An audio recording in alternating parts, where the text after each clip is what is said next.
and get started. Cheryl, I don't know if I missed it yet, but if you're not on mute now, if you could please mute, that will just help with any background noise or with everyone hearing me, especially if I'm a little faint.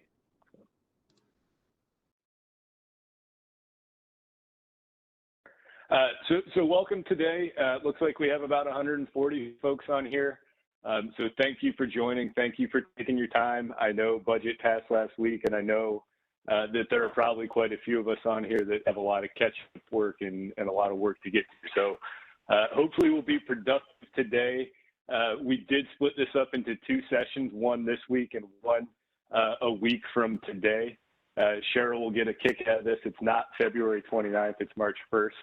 I made that mistake yesterday. So we'll have two of these sessions just at a real quick level. So these are going to cover issues that the auditor's office, procurement, maybe finance to a degree, and then D365 support have seen over the last year and a half, maybe 2 years, where users kind of get tripped up.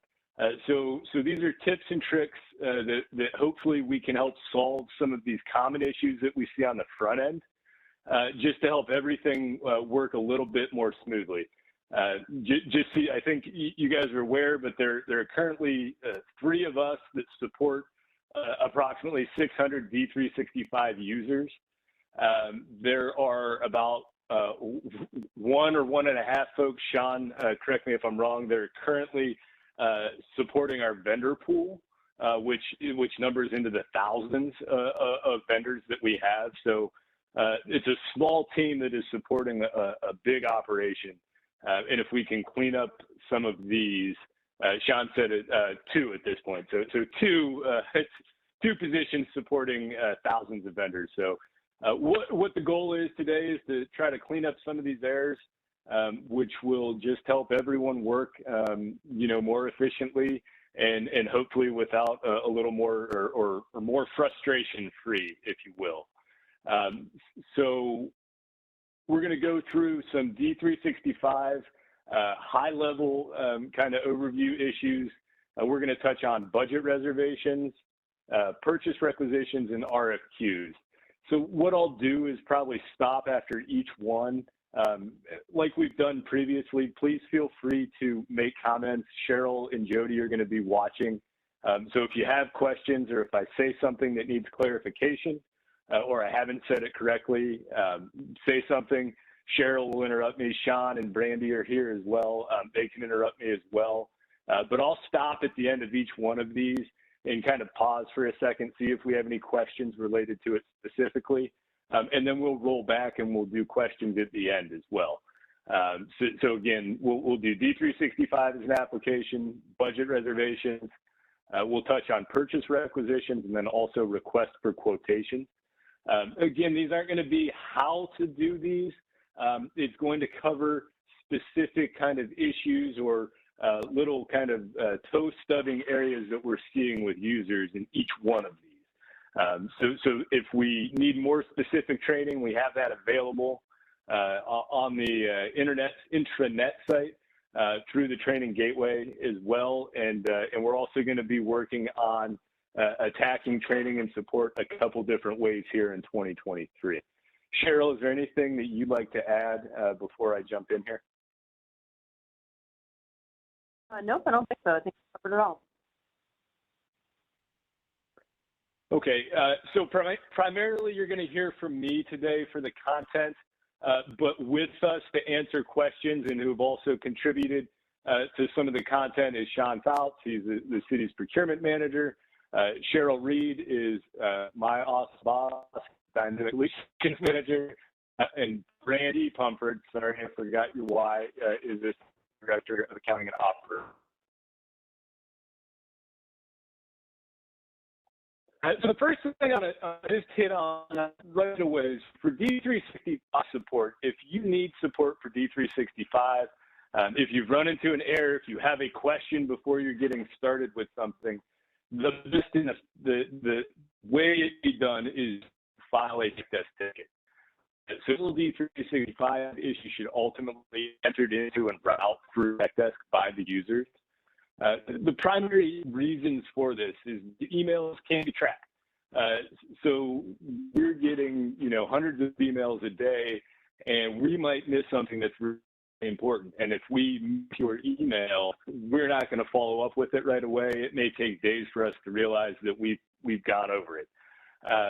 So Tech Desk is going to guarantee us that we're going to follow up with it. We have, a service level agreement that we want to reach and make sure that when we see an issue come through Tech Desk, we're going to look at it, going to address it, and we're going to respond as quickly as we possibly can. So with that in mind, when you're submitting a ticket, and I know it's frustrating if you've gotten to a point where you're submitting a ticket, especially because you've received an error or maybe the application is not working as it is intended to, please give us more information than D365 is broken, I can't submit my PO, some part of D365 not working.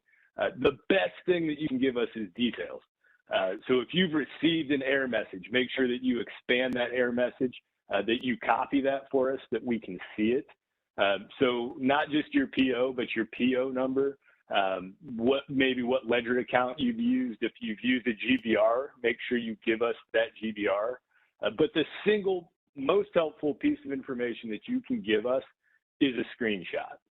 And the reason for that is that there may be things that we're looking for that you don't know we're looking for. So if you can give us that full screenshot, it's going to help us figure out what we need to address quickly.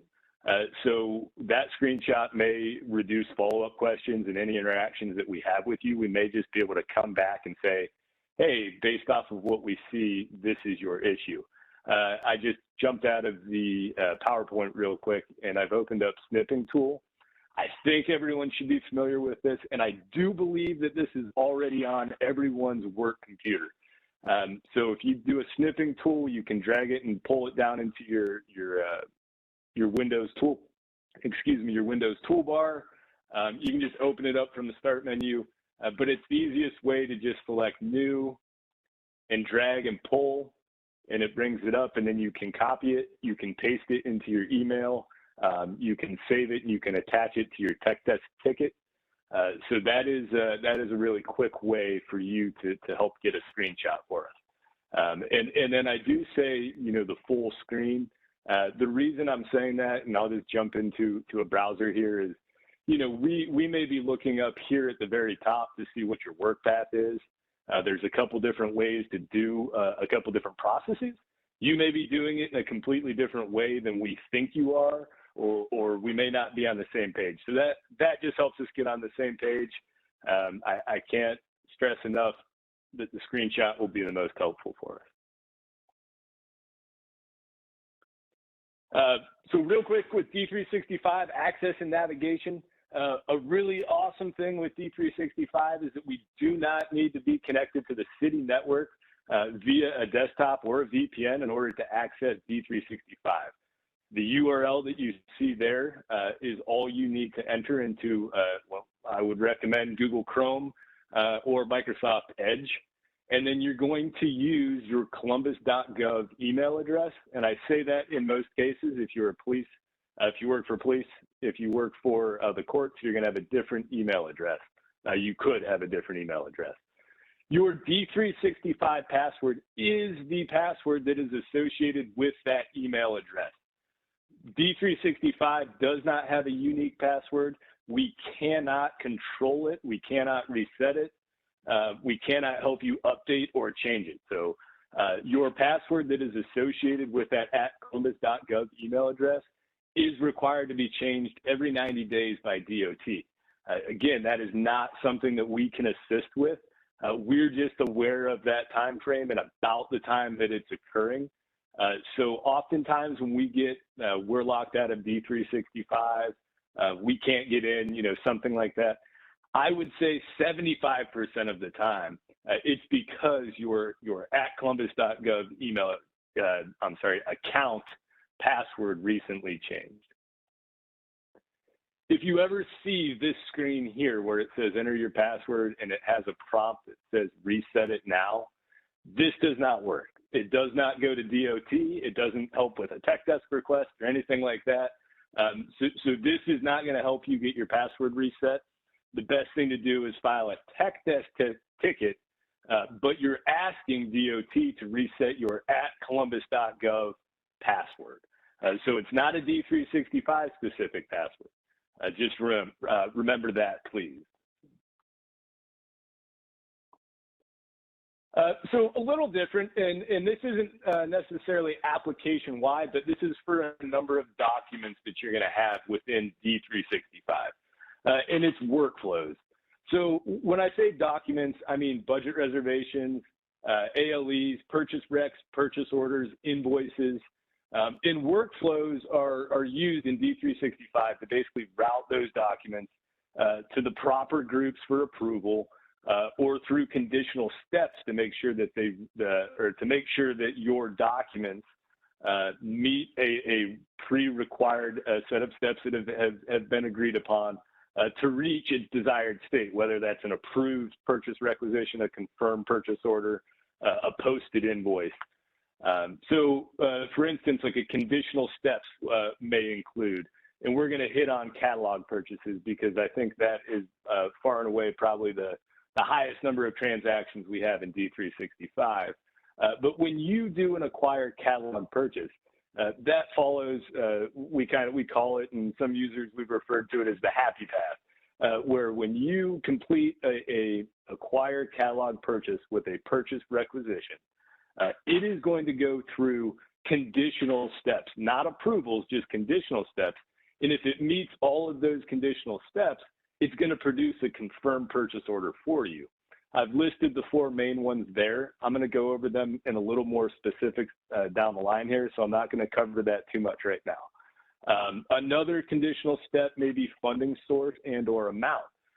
So based on what type of fund may be used, or if it's a specific department or division, it may route or kick accordingly for an additional approval.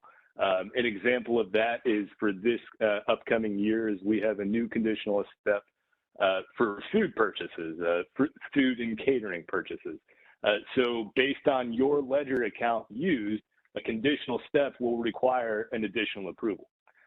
Approval steps primarily are going to be department level, finance or budget level, attorneys, and auditor. I have here that users should monitor your documents. So just because you've submitted an invoice or a purchase requisition, acquired catalog order, or a purchase order doesn't necessarily mean that it is automatically going to reach that desired status based on those conditional steps and those approval steps. So monitor your documents, and if you see that your document is not confirmed or it hasn't reached approved, maybe it's still in review, or it's still, maybe it's been rejected, you need to look into workflow to figure out, or you can look into workflow to figure out what has occurred and what the next steps need to be. The easiest way to do that, the easiest way to do that is to open up the document that you're going to want to look at. So in this screenshot here, I'm looking at a purchase order. So I've gone to the all purchase orders view. I've filtered for my purchase order, and workflow is going to be in your top ribbon here. And if you select workflow and then workflow history, you're going to open up your workflow. So I'm going to jump out here for a second.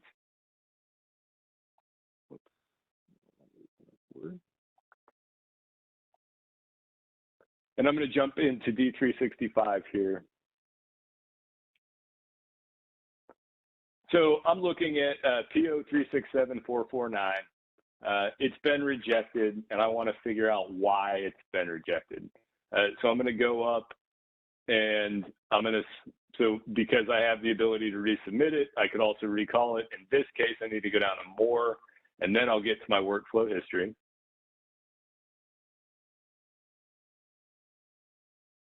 There's 2 main parts that you're going to see here. There's the tracking details list that You're not going to be able to get too much information from this beyond seeing that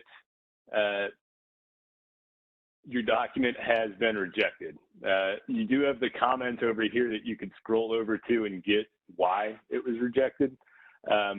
I like to come down one farther to tracking details.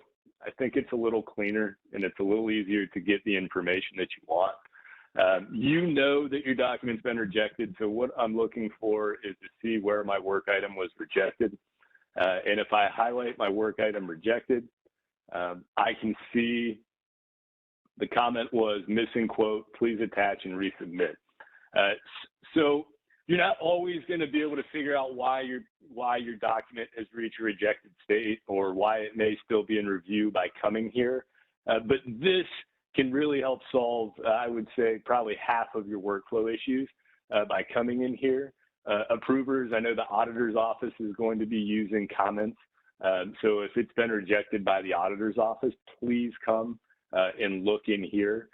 The other thing that you can also kind of take as a hint is if you look at the workflow, it's not going to show me because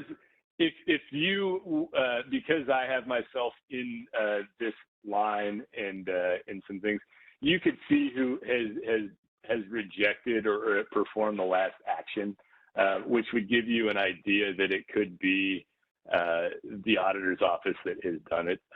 But ultimately, again, come down to tracking details.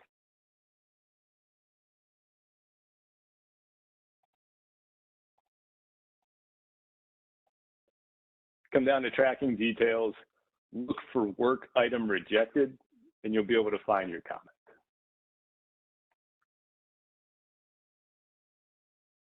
Cheryl, I saw a little back and forth there. Is there any comments or anything that we want to discuss here now, or should I keep rolling? Nope, you're all good.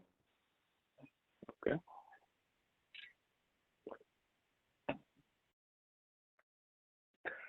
So the next is just a real quick comment on filters and personalization.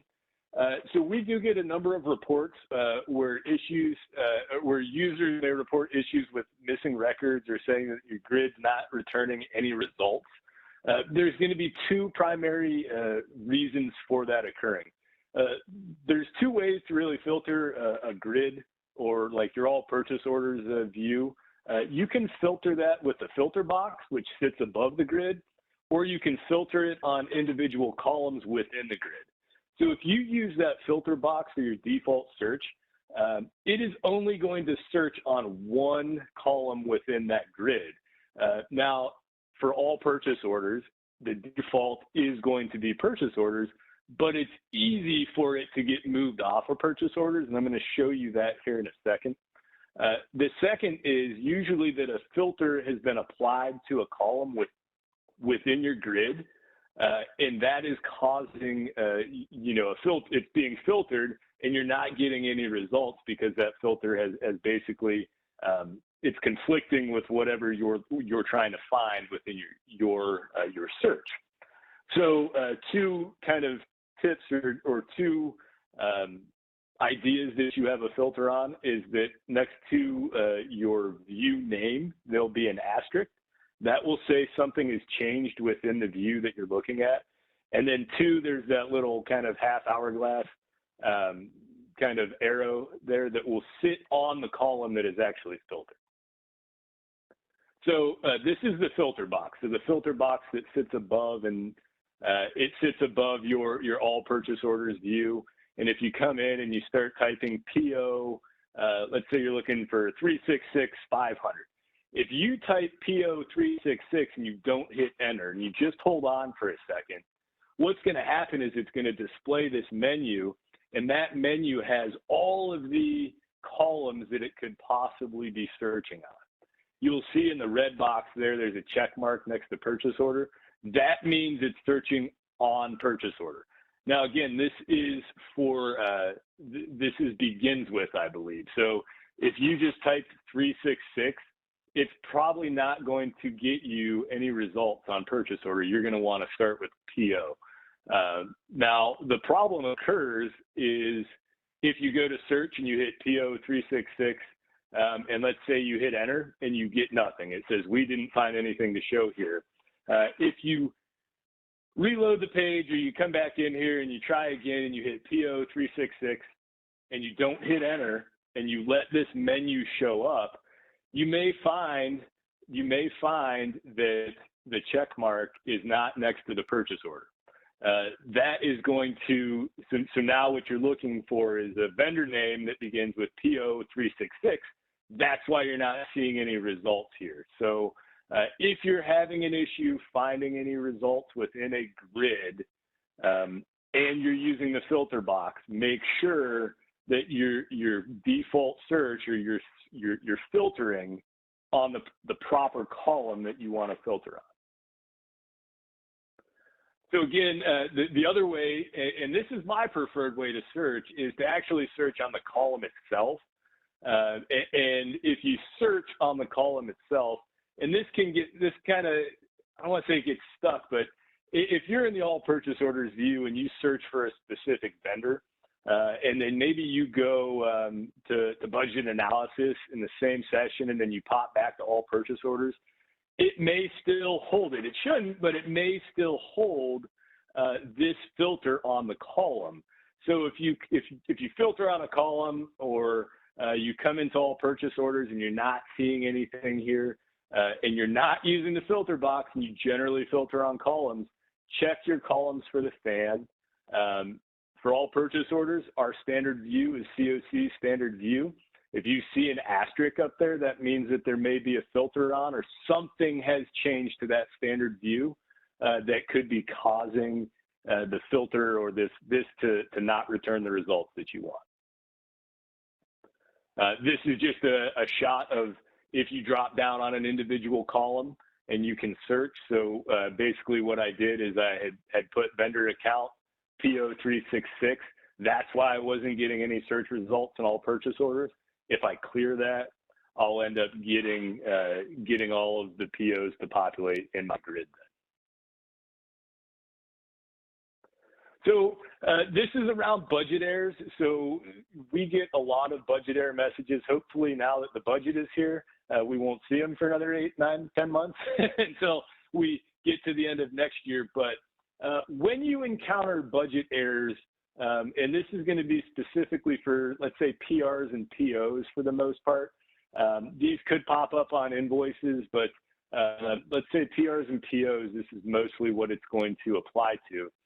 You're going to see two different types of budget error messages. The first budget error message that you see is going to be transaction exceeds the budget funds available for, and it's going to have a department, a division, an object class, fund, and subfund. What this is telling you is that there is a budget error at your department or division budget level.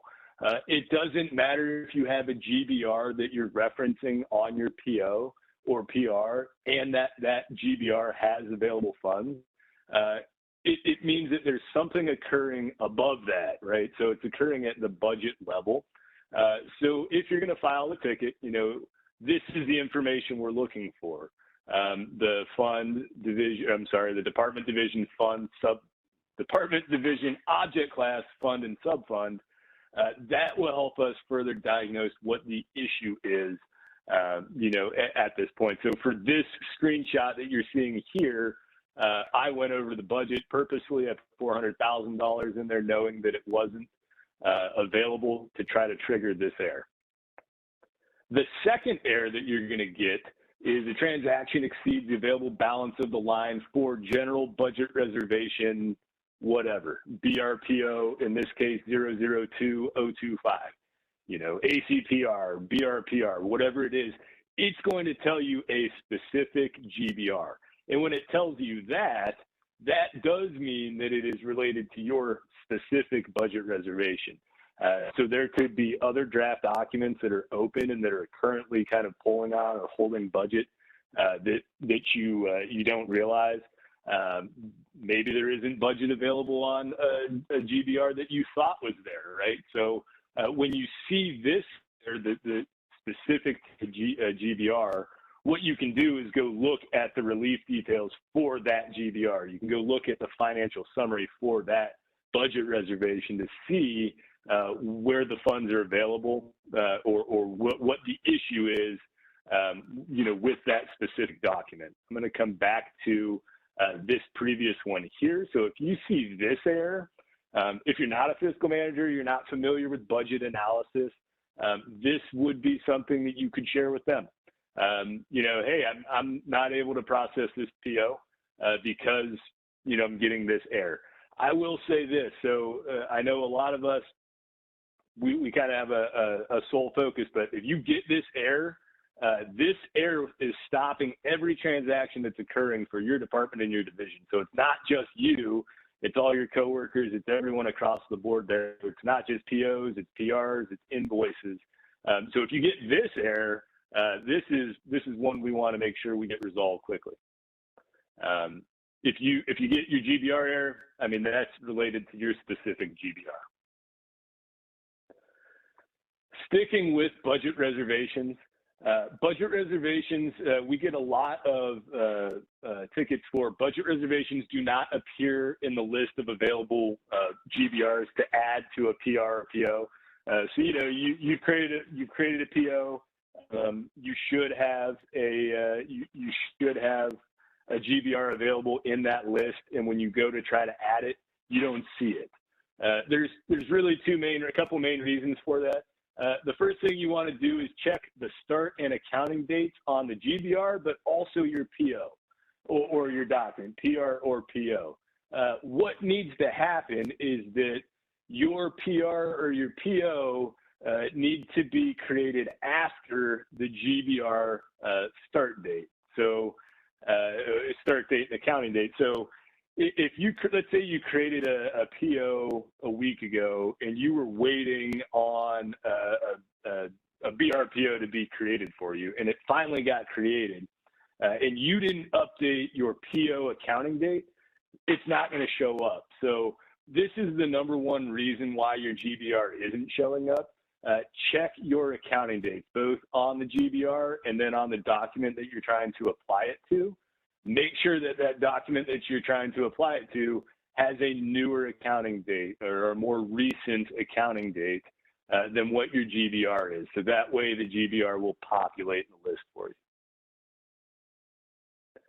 The other reason that this occurs, and this is primarily related to purchase requisitions, especially for acquired catalog orders, is that the budget reservation is not associated with the reference purchase agreement.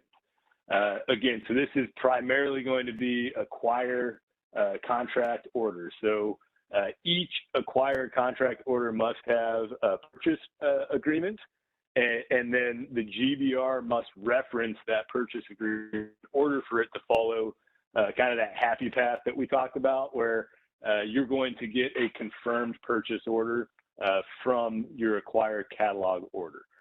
So there's a couple things at play here in order to make sure that your GBR is associated to the right purchase agreement, and then also that your purchase requisition is using the purchase agreement that you think it is. So there's really two elements to this. And what you're seeing here is going to be the budget reservation side of it. So you can go to modules, budgeting, general budget reservations, and filter for your GBR. You should have on your general budget reservation line an associated purchase agreement. If you do not see this listed, there's going to be 3 dots right here, 3 horizontal dots. Click those dots. It's going to be in a drop-down submenu. It's just simply a sizing issue. You may be zoomed in or not zoomed out far enough, or your monitor may be the size of the monitor, but it is there. It's either going to be shown or it's going to have 3 dots there. For me, when I'm looking at it on a large monitor, I can see it, but then when I'm on my laptop only, I get pushed back down to the 3 little dots. But if you select associated purchase agreements, it's going to show you what purchase agreements have been associated to this GBR specifically. The second side of it is going to be what line or what purchase agreement does your purchase requisition line reference. So again, the path for this is procurement and sourcing, purchase requisitions, all purchase requisitions. Oh, sorry, that is not correct there. I will update this before we send this out for everyone. What you're doing here is you're opening your purchase requisition. You're coming down to your line. What you have to do is scroll to the right when you open a line. And when we get into acquire contract purchases, I'm going to do one real quick as a demo. I'll scroll right and show you, but your reference purchase agreement for each line, so every line in your purchase requisition is going to have this. Scroll to the right in your PR lines to see purchase agreements. What you may find out is that there are a lot of Napa, for instance, could have multiple purchase agreements. Granger has multiple purchase agreements. Some of our most popular, High Touch, I think, has a couple purchase agreements. So one, you may want to be more broad with your request when you're doing your GVR association. Request all of them, maybe, or request the ones you think you may use. But two, once you've shopped, or you could shop on the front end and see what your PA is that you need to associate with. But that's how you can check to see that the two are together. With that being said, I just referenced the General Budget Reservation Purchase Agreement Association form. So this is a request form that has to be completed and it has to be emailed to vendor services at columbus.gov. What you're saying is, I want this budget reservation to be associated with this specific purchase agreement or purchase agreements. And then the procurement team is going to associate your GBR with that PA, so you can use it with the acquirer or for any other contract purchase that you're looking to make. Additionally, this is updated monthly, but there is a list of existing purchase agreements and UTCs with their expiration dates, I believe, that you can see on the internet site. So both two good links, but if you don't have the GBR PA Association request form, you can get it there, and you need it in order to associate your budget reservation. The final one, this is a little less specific. I won't spend a little less prevalent. I won't spend as much time on it, but it is if your budget reservation references a project. So that's a P, or if it's a G for a grant. If your budget reservation references it, any downstream document from that point forward also has to reference a project, or you're not going to be able to see your GBR. So for purchase requisition purchase order, that starts in the creation submenu. So when you click to create a new PR, it doesn't just open up the PR right away. You get your submenu. In your submenu, you have to select default project. Your buying legal entity is going to be COLS or Coles, and you have to enter in your project ID here. If you don't enter it here, you can't enter it in your PR. It's not going to work. Going to the right side here, same with purchase order. You hit new for a new purchase order. The new PO doesn't come up. The submenu to create your purchase order does. For this one, note you have to scroll all the way to the bottom to get to references project ID. You're not doing any buying legal entity on this side. You're just entering in your project ID. But again, you have to enter your project ID here. If you don't, you can't enter it once you hit OK.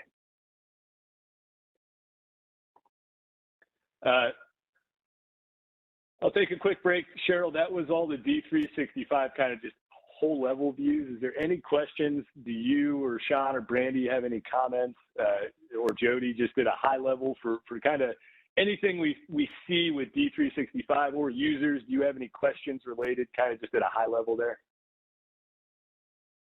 Kyle, I think that Brandy has a couple points on, additional points on GVR she wanted to mention. Yep. All right.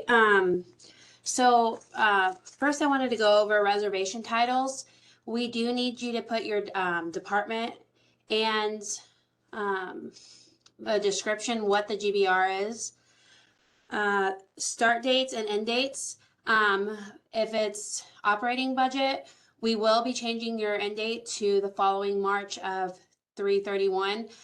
People put all kinds of random dates out.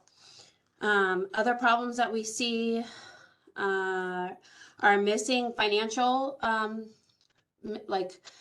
sometimes we'll go to post a document and we'll see a missing program. So just make sure that your financial strings are complete. And if you're using a project or a grant, that you're setting it up correctly. It should be, if you view distributions, you should see the grant in 2 locations on the financial distribution.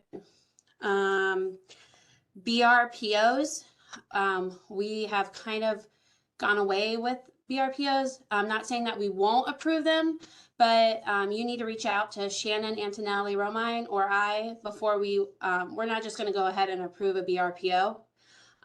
We've had departments just trying to encumber their whole budget, and so we're trying, finance has asked us not to approve a ton of BRPOs, so we've been mainly approving BRPRs. Other things that we're noticing is missing attachments on GBRs. If you're submitting a claim, you need to have your claim packet. You need to make sure that your main accounts are correct for the proper claim that you're submitting. BRTEs, people are still forgetting to attach their documentation. I think our director is working on revising the policy for travel. So that'll be coming out soon, if not. Also, we have a new food policy in place. We need you to start using the correct main accounts. I know that the guidance has been sent out to your fiscal managers. They should also have a form attached. You know, we're going to be looking very closely at these to make sure if you submit a document, if the attachment has 5,000 and your line is only for 500, we will be rejecting these back. I also want to mention that GBRs are a little bit tricky. You can't create a GBR in February and not submit it and then try to submit it in March. So if it's not in workflow, your GBR is no longer valid. We'll have to go in and delete it. And I think at the moment, users cannot delete their GBRs that are in draft. And that's something that my team goes through and reviews every month and cleans up draft GBRs. Let's see here. I don't have any other documents, information that I want to share. But again, Shannon, she's the accounts payable supervisor, and she, if you need something expedited, you know, please send it to her and I. We are, with budget passing, we are extremely busy. So as long as there's a true emergency, we will approve it. We just, you know, given the volume, it may be delayed. But other than that, I have nothing I want to add. These are just common, you know, errors that I see daily.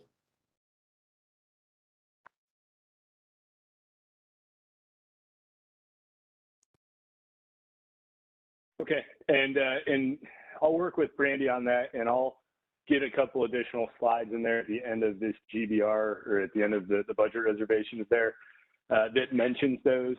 That way you guys have that in the slide deck, so we'll have that information when this is made available to you.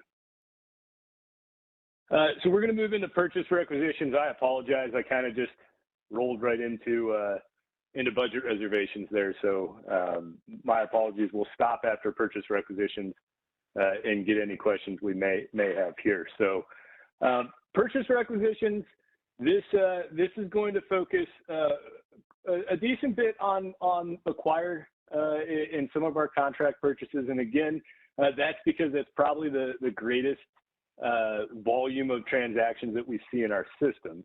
But to start with it, for the most common observed kind of PR issues that we see, or what the procurement team sees, is the incorrect reason code that is being selected. Primarily, this is use of purchase from contract for a non-contract or no PA item. And then also routing documents through to purchasing using RFQP when it's not meant to be advertised as RFQP. So we've created a new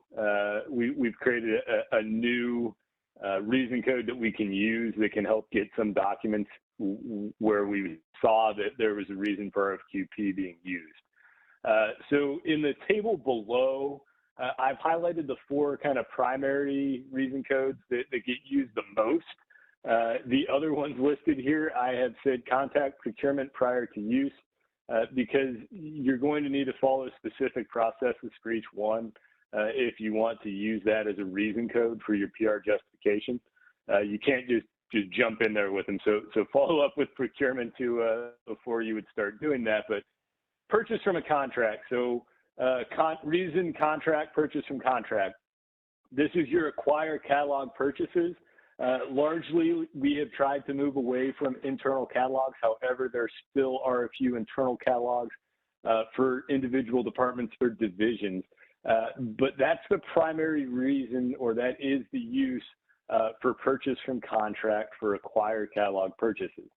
We added, if you skip exempt and you look at non-catalog contract, so contract not in catalog, we added this reason code maybe 4 or 5 months ago, towards the second half of last year.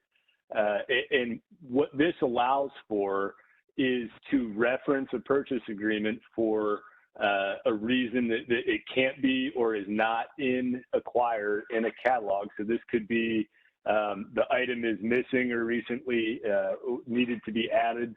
The price is incorrect or it fluctuates. So we've seen some of our supplies have fluctuating prices, and we can't keep up with them in the catalog. So the easiest way to do it is to get a quote from the vendor. So if that is one of the PRs or that's a purchase that you're trying to make, so we have a contract with a vendor. I'm going to use just because I know it.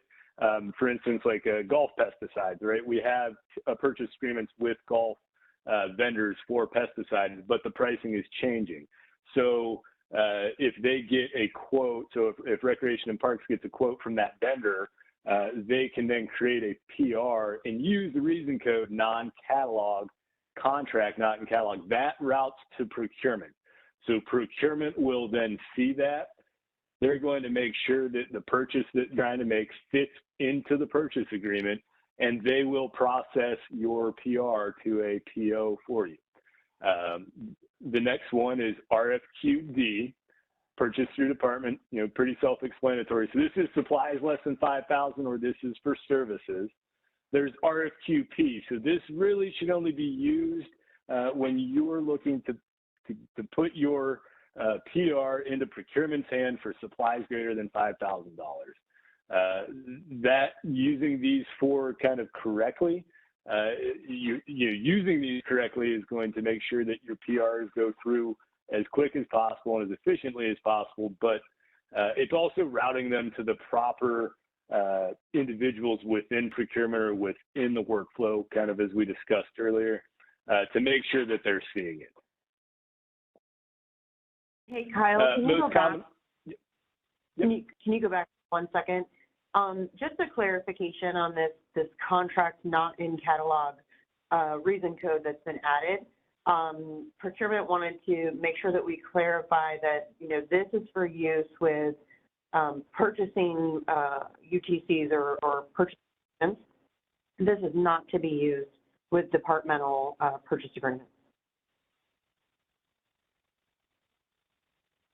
Perfect.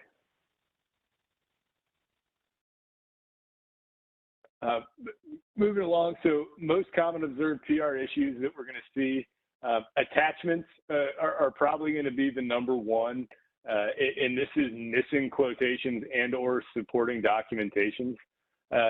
So if you've got a quote, if there's specs or bid specs that you need to go out, you need to have that attached to your PR.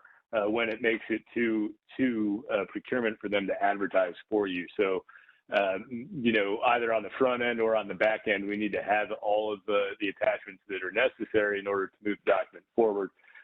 Additionally, any kind of expired quotation. So if a vendor lists an expiration date on a quote, or they have some sort of stipulation that says, quote, valid 90 days from, you know, date of issuance, whatever it may be, we need to get an updated quotation. You can't attach an expired quotation and use it as justification moving forward. You need to get an updated quote.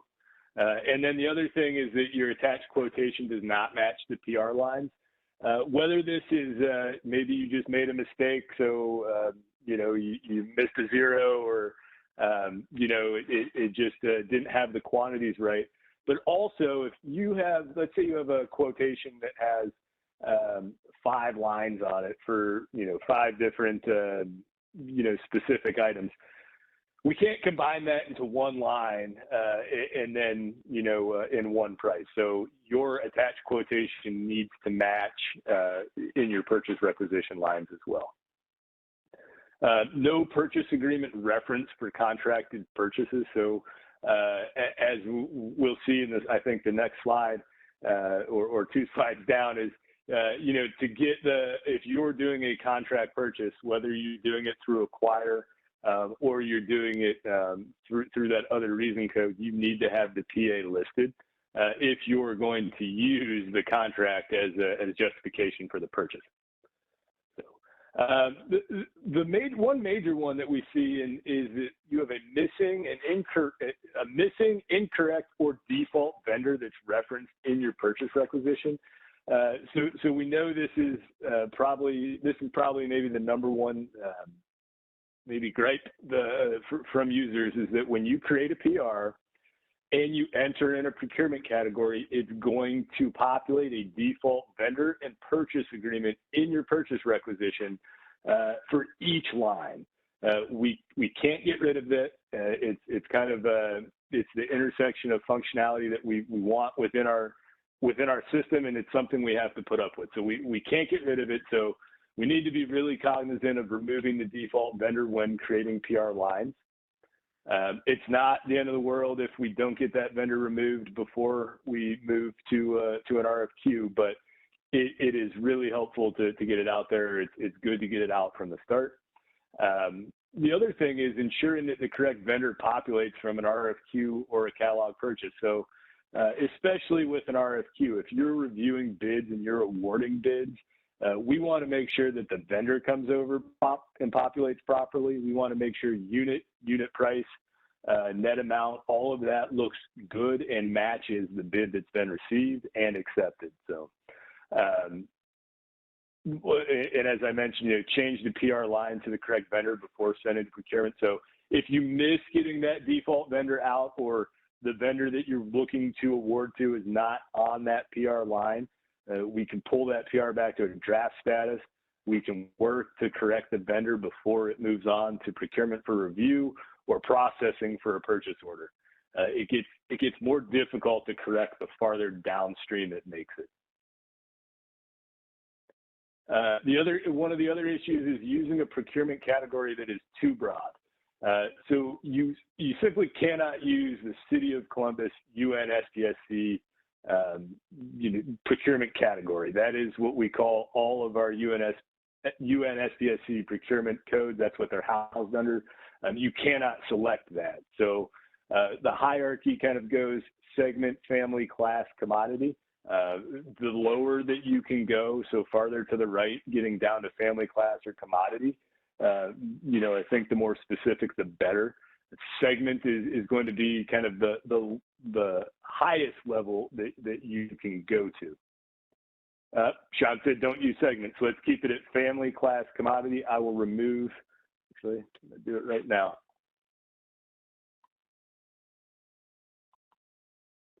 So family, class, commodity only. I will say, if you think that you're going to miss out on vendors by going too granular, getting too detailed in there, they roll up. So if a vendor has selected the parent procurement category, it gets everything underneath it as well. So Please be more specific, family, class, commodity. So this kind of just goes with what I was saying previously, is verify your PR line information before submitting to workflow. Again, the default, the correct vendor, quantity, unit price, net amount. Make sure that if it's been bid out, that your PR is going to match the awarded bid. This is new. This is recent. I have it bolded here. Is that your PR net amount can no longer equal 0. It will get rejected. It cannot be approved with a $0 amount. We should not be creating $0 purchase orders. So when you're creating your purchase requisition, when you're trying to move your purchase requisition through workflow to a PO, it has to be greater than 0. Purchase requisitions, even if you are getting a red X on your budget check, you can still submit to workflow. They can still process through workflow. They need to have budget when they're about to be approved. When they go to reach an approved status is when a PR needs to have budget. So there is no business reason to have a $0 amount PR. Please populate a unit price to make sure that your net amount is not 0. Underneath this, I do say passes budget check. This is if we're trying to send it through to an approval. Again, if we're looking to advertise an RFQ that starts with a PR, that does not have to pass budget check initially. But before you want to get an approved PR, please make sure that you are passing budget check, that you're referencing the correct GBR. If you reference a GBR and it gets released to a PO, you cannot change the GBR at that point. It is tied to that PO at that point. So the PO would need to be canceled. They have to start it over again. Again, make sure your purchase agreement is listed if that is applicable. If you're making a contract purchase, make sure the right purchase agreement is listed.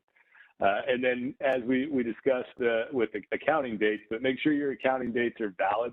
So with purchase requisitions, they can cross fiscal period. So our fiscal periods are months. We only leave 1 month open at a time, and that's the month that we're in. So at the end of this month, so at the end of February will be closed to all transactions. We will not go back in and make transactions in February. All transactions are now going to be made in March. But because when your PR was created to create maybe an RFQ that was advertised for 30 days, your accounting date will need to be updated before you can submit back to workflow.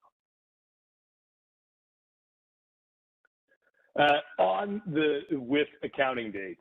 So when you go to update your accounting dates, what happens a lot of the time is that there are accounting dates, or rather, let's back up. Purchase requisitions undergo workflow at both the header level and the line level. So there's kind of 2 workflows that are occurring at the same time. And the reason for that is that you could have a different reason code, and you can have different vendors on each line of a PR. So not every PR line has to have the same reason code. A lot of the times they do. The vast majority of the times they do, but they don't have to. But they also have accounting dates. So each PR line has its own accounting date. So when, let's say I had a PR that I created in January, and now I'm trying to submit this PR in February, I need to update my accounting date. So I'm going to come in and I'm going to select my header accounting date. I'm going to select this here, and I'm going to hit today. And when I do, maybe not right away, but once I get off my accounting date, a submenu is going to appear on the right side of my screen, and it's going to ask me if I want to update my requisition line. The following fields have changed. Update accounting date. No. This is what it defaults to. And I would say maybe 90% of the time, users will just select OK, and they won't toggle this to yes. If you do this, if you do not update your accounting date, your accounting date at the line level will not update, and your PR isn't going to pass workflow. So you want to update your accounting date. Always toggle yes, always hit OK. It's not a bad result. You want to update all your lines. If you hit no here, you're going to have to go and you're going to have to update the accounting line on each line, or the accounting date for each line. So we always want to update our accounting date. This is talking about acquired contract purchases. So I talked earlier about kind of our happy path. So the acquired contract purchases, they don't go through approval. So procurement is not going to approve our contract purchases. What they're going through is a set of conditional steps to see if our contract purchase has all of those required information in order for it to get to a confirmed PO. So the four main steps, or the four main pieces of information that workflow is looking for within Acquire is there is a field called line type that is set to that will show external catalog item. Users can't enter that in. That populates when the acquired catalog item is brought back over. The PR line must reference an approved and active purchase agreement. I showed you earlier, and we'll look at it here, how you can look at your purchase agreement on an individual PR line. And then does the PR line reference a GBR, and that GBR is linked to the purchase agreement on the line. You cannot have a directly funded catalog purchase, acquired catalog purchase. You can't do it. Your PR will fail every time. And then the final thing is your reason code is purchased from contract at the header and the line levels. So a lot of times what can happen, and I'm going to demonstrate this, just like accounting, the accounting date, the very first step that a user needs to take when they're creating a purchase requisition for an acquired contract purchase is to populate their reason code at the header level. If you don't do that, your reason code at the line level is not going to populate automatically. So what will happen is your PR will sit in review and then ultimately get rejected because the PR lines don't have a reason code. So what I have highlighted here is just, again, going to show you what your required elements are of an acquired catalog order in order for it to reach a confirmed PO or produce a confirmed PO. The first is up at the header. You see your reason is purchase from contract. Purchase requisition lines, you're going to have to scroll over to see it, but you'll see your purchase agreement is listed. And then under line details items, you can see your line type is your external catalog item. If you move over line details to general, this is where you're going to see accounting date at the line level. You're going to see your reason code at the line level, and your reason code should match, well, for a contract purchase, should match your header reason code as well. And then the final one is if you click over to details, you need to have a GBR listed here, pass budget check, submit to workflow, you should be good to go. So again, PR stuck in review or a PR that gets rejected, if this is an acquired catalog purchase that you're trying to make, the number one reason is that you're missing your reason code at the header and or line levels. I won't do it, but if I went into to production right now and I opened up all purchase orders, there are probably a number of PRs that have been submitted to workflow without a reason code, or they're rejected without a reason code. And that's at the header level. And that's not even at the line level necessarily. We would have to dig in to see the ones that maybe have that issue at the line level. So the first step that you should take when you're creating a PR for an acquired catalog purchase is to enter your reason code purchase from contract here, so it automatically populates for every line or every item that's brought back from acquire down at the line level. That's going to allow you to not have to enter this in manually. Check accounting dates at the header and all line levels. I will say that we are making a more of an effort to keep purchase requisitions clean in 2023. Year-end cleanup is a huge effort by the auditor's office, and it takes a lot of work to clean up documents that get created and left in draft. So there are a lot of contract orders that get created in 1 month and they get left for a week, 2 weeks, 3 weeks, and then they get picked back up. Make sure you're checking your accounting date at the header and the line level as well. We went over, does your PR satisfy that happy path, or all those conditional steps that you need to get a confirmed PO? So that's external catalog. Does it reference the purchase agreement, a GBR, and uses the correct reason code? The one thing you can do, and I'm going to show this real quick through a demo, check the status of a PR line. Same thing as the purchase agreement is you have to scroll pretty far to the right to see the status of an individual line. There will be PRs that you have that maybe 1 or 2 lines reach an approved status, but other ones are still in review or rejected. So you can get further information by looking at the PR line status to understand what PR line may be causing the problem. It might be all of them. It may just be one. So that is one way that you can further kind of hone in on what the issue may be with the PR. Before we jump into RFQs or pushing PRs to RFQs, I just wanted to do a quick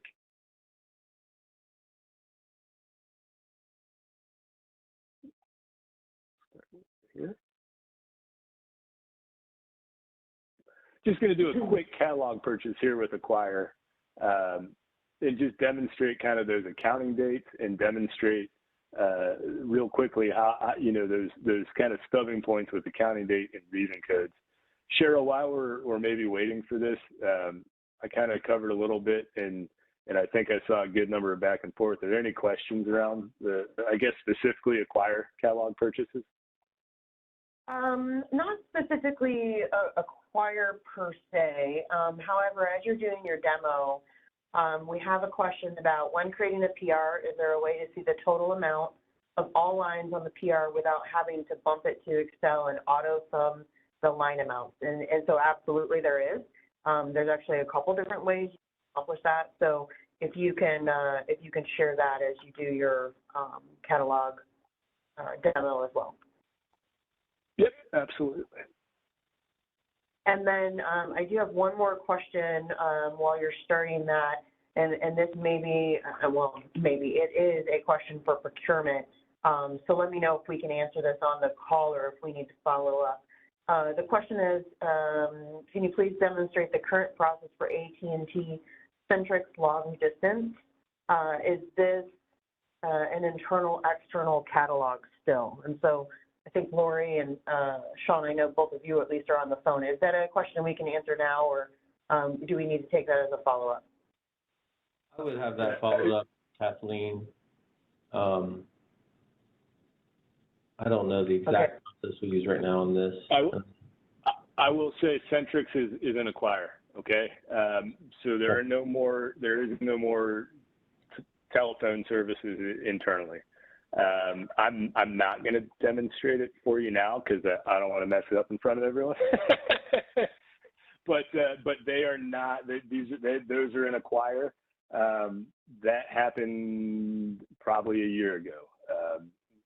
But those are in Acquire for sure. But I'm not going to demonstrate that because I'll end up stubbing my toes. But I think they're in there as AT&T Centrix. We'll look at suppliers here in a second. So I am going to purposefully, I'm not entering in my reason code, and I'm doing that on purpose. And there is one point, I guess, that I wanted to bring up about accounting dates that I missed. So why I'm getting into this. For all documents, but it used to be with purchase requisitions that we would advise users that they could do this, but this was in DAX 2012. We do not want to future date any document. We don't want to take an accounting date and put it in the future. We don't want to submit a document with an accounting date in the future. Don't future date documents, please just have the accounting date for the day that you submit.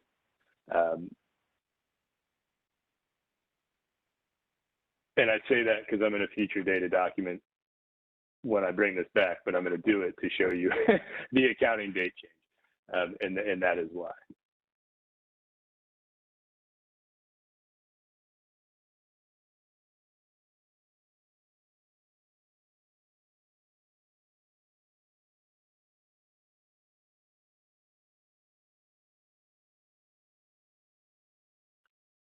I'm feeling lucky, so I'm going to do it.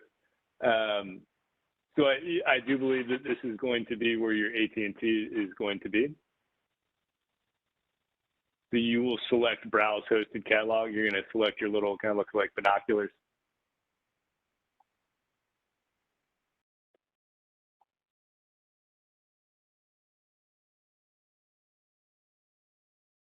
And I probably selected the wrong PA here. Yep. So it is housed within here. I'm gonna move on just for the sake of what it is.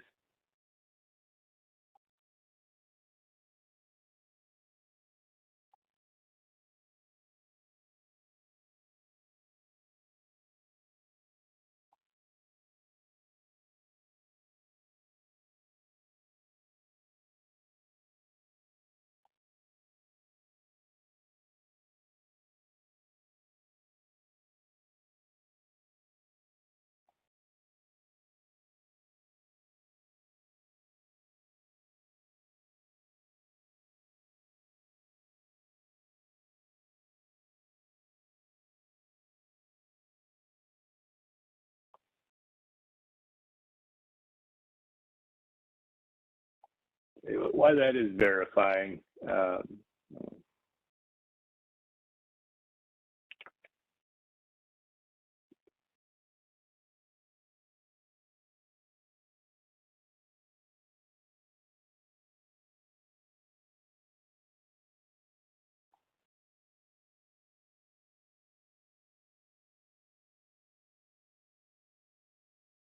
Okay, this is an important screen here.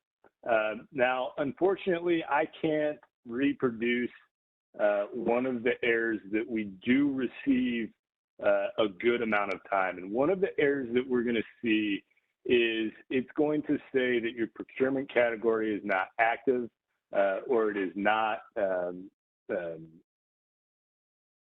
it is not, I apologize with what the error says, but it's not connected to the purchase agreement. And you will get the error message here, and it will say some of your lines may not be added back to your PR. If you get that error, this screen will give you all the information that you need and that procurement will need to help resolve the issues. The first thing that you want is procurement category. So we need to know what procurement categories are referenced, because that is actually what is causing the issue. And it means that on the purchase agreement, whatever procurement categories our lines are referencing, those are not active or they're not listed on the PA. So we want the procurement category. We need to know who the vendor is, and the vendor account is the easiest way for us to get it. So if you're going to provide one or the other, just give us the vendor account. Both would be great, but vendor account would be helpful. And then we need to know what the purchase agreement is. So you can see here, although it's Grainger, I've got two different purchase agreements listed here. So what you would see here is that you might see the X here when I have an issue. So only one of my lines would maybe have the issue here. I need to know that the safety boots was the procurement category, that it's for this vendor, and that it was for this PA. That is going to help resolve the issue and allow you to make the purchase. I couldn't reproduce it for you in short order, so I wasn't able to, but you probably have been familiar. If you've hit that error, you know what I'm talking about. All the information you can get that we need, you get from this screen here.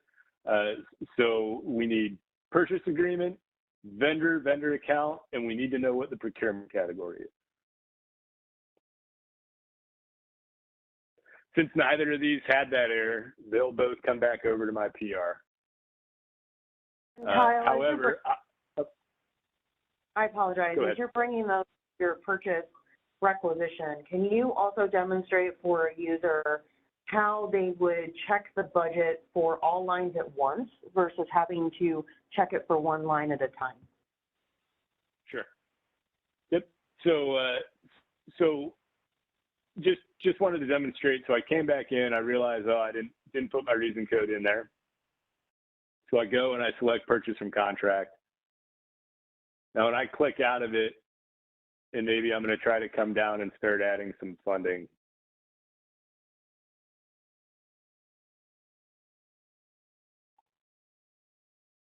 Nope.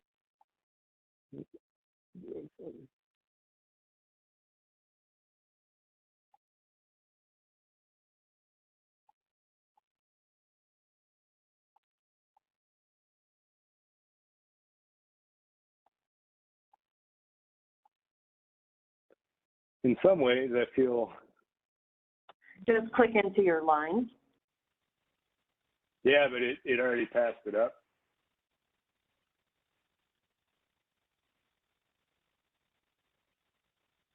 So there we go. So let me go back now. So I guess in some respects, I'm demonstrating that you might not even always see update requisition lines. So reinforces the importance of making sure that you add your reason code at the beginning. But you get this prompt here. Again, this is the same as the accounting date. It's defaults to no, but you want to update your reason code to yes. So it populates both lines reason codes down there. So if you do that, then it's populated on both line 2, line 1, and line 2. Zoom out just a bit. Someone asked about seeing the totals for the screen. So let me take this away. I'm going to hide the footer. Your default view should look like this. But if you hit your 3 vertical dots down here, you can insert columns, but show footer is going to be what you want to select. And if you show footer, it is not necessarily going to populate, maybe this is because I've had it here, it may not populate your net amount for you. So what you're going to see are these little plus signs when you hover over. Anywhere you see a plus sign, that means that it can sum for you and it can add. So I mean, I can't add it to unit because there's nothing to add. But unit price, net amount, I can add. Unit price wouldn't make sense, but if you click on that, it does the calculation and it shows up right there in there for you. And then the totals option will do the same thing, right, Kyle? What's that? I'm sorry, the totals option at the top will provide the same information as well. So there's a couple different ways to get to it.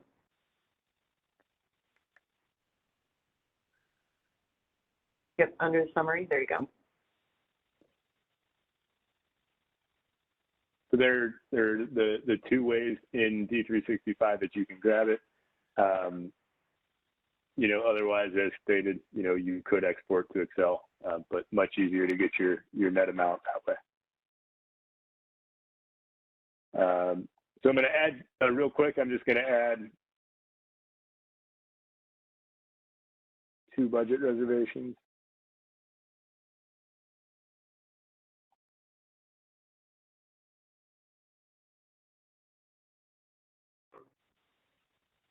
Now, you can copy budget reservations. I'm not copying them because it's 2 different 2 different purchase agreements that I have referenced here. So I didn't know if one would be associated to both. So that's why I went ahead and did that. Now, I'm not sure that I'm going to pass budget. I just grabbed the 2 most recent GBRs that were created. So if you want to check your budget at the line level, you would check under purchase requisition lines. This is only for PRs. You can't do this for POs, but you can come up to financials within purchase requisitions. Under budget, you can select perform budget check. That's going to do both lines.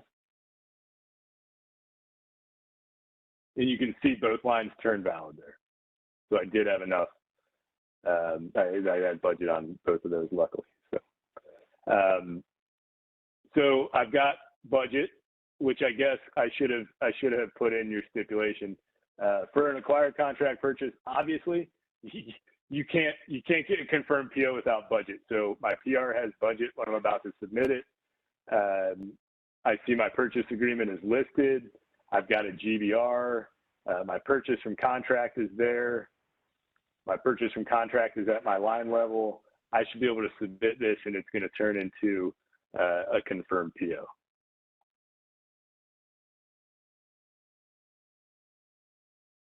Just moving, I'm going to move a little quicker through these. I know we're running out of time, and I want to leave time for questions at the end. So purchase requisitions, RFQ-D and RFQ-P. We've talked about all non-catalog purchase requisition lines. So I say non-catalog because if you shop through Acquire, there is no default vendor, but the default vendor and purchase agreement are going to populate based on the procurement category that's selected. You should remove this default vendor before creating your RFQ, before submitting to workflow, before sending off to procurement. Not the end of the world if you don't do it, but this is the best place to do it. We should do it now here. Once bid is accepted, again, users should verify that all lines of the PR match the accepted bid. Again, did you remove your default vendor? Check to make sure that the bid that you wanted to award is the one that was actually awarded. Sometimes users do select different bids on accident. Sometimes we've seen instances where the vendor doesn't appear to be the one that was awarded. So double check, make sure that the bid that was awarded is coming over and unit price, net amount, everything is the same. If any piece of information does not match your accepted bid, don't approve the PR, don't move it forward, don't release it to a PO. Try to get it back into a draft status, log a ticket with Tech Desk. You know, we will get in touch with procurement or D365 support ourselves. We'll assist with getting the correct vendor in place or the correct piece of information in place so we can move the PR forward for approval and for PO creation. I should have said this at the very beginning with Tech Desk tickets as well. If you have questions before you get started, if you're not sure of a process, ask us on the front end before we create documents and get them into review, or maybe get something to a state where we can't easily get it kind of unwound and heading in the right direction. So ask the question of us on the front end, and we'll make sure that we'll get it pointed in the direction it needs to. So this is RFQ creation advertising for bids. What I really want to highlight here is, our vendor pool and all of the general public access our bid opportunities through our vendor services portal. And we have made some changes to that recently. The underlying technology that supports our vendor services portal has changed. And the big change that occurred is that the item description in the PR is no longer going to be listed on the public-facing vendor services site. So if a vendor logs in to go ahead and make their bid, they will get the item description when they have their bid open. But they have to dig in to get to their bid, or they have to open up their bid. So this recent change, what we're going to ask from users is that the product name field in your PR, in your RFQ, should include some detailed information for vendors to try to give them an idea of what the RFQ is and if they want to pursue it farther or bid further. So, the name of the product number or the SKU, maybe a brief size or dimension of the product that you're wishing to purchase if applicable, or to procure if applicable. So trying to give just a little bit more information and kind of clearly communicate what you're looking to purchase is going to be helpful to the vendors, and it's going to be helpful to the general public who may be looking at what procurement opportunities the city has currently. The other thing is as we mentioned, there's two folks that are currently, or two staff members that are currently supporting the thousands of vendors that we have in our vendor pool, and we get a lot of questions that are, what's this RFQ about, or there's not enough information, or this, it's incomplete. So having as much detail and as much clearly communicated information available to vendors will help cut down on some of that support of the vendors on the back end. I'm not going to go over these, but these are required elements of the RFQ. The one thing I will say on this page is delivery date. Try to have accurate delivery dates. A lot of this gets skipped over a lot, and users will not enter in an accurate delivery date. The delivery date may be before the expiration date of the RFQ. It may not correspond at all to when the department or division actually, desires the products that they have out for bid. So do your best to enter in an accurate delivery date for the vendors. The note here at the bottom is that line information, if it's a direct RFQ, must be manually populated. If you have a PR that you're going to create an RFQ off of, as you know, a lot of that information is automatically populated from the PR. Some of it is limited when you get there to what you can update and change. So just be careful when you're creating your PR to be as detailed as you can in those fields that you know are transferring to your RFQ. So vendor services, if you've never clicked on vendor services before and you want to go and take a look to see what our vendors are seeing, this is a public website. You don't have to log in to see what our current and past RFQ or our procurement opportunities look like. You do have to log in to create a bid and to bid on a product, and not only just log in, you have to be registered by city procurement before you can do that.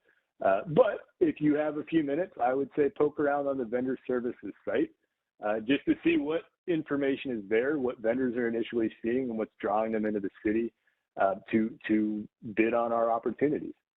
So this is just one small screenshot, and being out of time, I'm not going to jump into vendor services, but this is kind of the first look that they see. So we do want to make sure they see requesting department is best document title that we can give them. And then when they do click into here, from this page, they do get all of the, they'll get bid attachments. They can see amendments. If it is a closed RFQ that's been awarded, they'll be able to see bid tabulation. So just a quick plug for vendor services, give it a look if you haven't. It might assist you if you ever interact with some vendors down the line. Last thing I want to hit on are amendments and cancellations. So for a large portion of last year, we were not able to send out emails for amendments and cancellations through D365. It was a Microsoft bug for all of D365. That issue has been resolved. So emails are now going back out through D365 when you create an amendment or you cancel or you cancel an RFQ. So anytime you create an amendment, anytime you cancel an RFQ, there will be an email that gets sent to your vendors. Some common RFQ amendments we see are, we forgot to attach an attachment, or that attachment was not marked external. So we're going through and we have to adjust our attachments. We're changing the expiration date to allow for more time, updates to specs, changing quantities, anything like that. But when you do that, an email gets sent to a vendor. So we have received a significant number of emails or follow-up from vendors who say, I have received this RFQ notification 5 times, 4 times, it's multiple times. And what's happening is that there might be multiple amendments that were created against one RFQ. And then the amendments themselves weren't providing enough detail to differentiate themselves to the vendor. So 2 things. First, try to be really careful before we get ahead and we publish our RFQ to the vendor services portal, because we want a large vendor pool. We want to notify a large number of vendors. What we don't want to do is notify them multiple times in a short period of time and cause confusion. So make sure that we have everything, pretty buttoned up before we send it to vendor services. Obviously, amendments are going to happen. That's why we have them. But we don't want to start creating amendments, right after we published our RFQ. When we do create an amendment, it's important to give it a name and a description. Your name might just be the number. It could be the first amendment you've done. There could be multiple amendments that are going to be planned based on the type of RFQ that is out there. But you need to give it a name so it can differentiate itself from another amendment that might be out here. You need to give it a description. So I've updated my expiration date to a certain time, whatever it may be. Once you have done this and you go to finalize your amendment, you're now going to see this where send notification email, and it defaults to yes. We do want to send a notification email because if a vendor is bid, it's going to invalidate their bid, and we want to let them know that the bid has been invalidated. We want to put a reason for the amendment and or a reason for invalidating the bid. Extended expiration date to 2/28/23. By including this information, when they receive the email for the RFQ, it's going to have that info in it for them. The last note that I'm going to have, I'm sorry. Did you say this was the last slide? Yep. Okay, go ahead then. I apologize. Just last little note here is when we unseal RFQs, we want to award and then reject those bids that have been received. We want to make sure that we're processing our bids so they reach a status of accepted or rejected. If you put something out if you put an RFQ out and then you receive bids on it, we want to make sure that we unseal those bids. If we don't plan on or we don't need to purchase anymore, we can either reject all bids or we could cancel the RFQ. This is another area where I'm going to be reaching out to users individually to work and try to clean up some of these RFQs that have been out there since early 2022. So with that, I know I went right up to the line there, and I apologize. I wanted to leave more time for questions, comments, and feedback, but I'll pass to Cheryl here. Yeah, I think since we are at time, what I would say is we do have another session next Thursday, which is March 2nd at 10 a.m. We're going to be covering purchase orders, invoicing, and some additional areas as well. So I do have an ask that if you are someone who invoices, in particular, we would like to see you at that particular session. Any questions that did not get answered today, free to send an email and we'll do a follow-up to the information that you need. And thank you, Kyle. That was a great job and hopefully very helpful to everyone on the call. Yep. So I'll end with I will go back through and add some of the things that Brandy Brandy and others had brought up some points and make sure this gets into the slide deck. Hopefully, I've included enough screenshots within the slide deck that it can serve as a reference point at least for moving forward in 2023 to help resolve some of these issues. All right. Thanks very much, everyone. We'll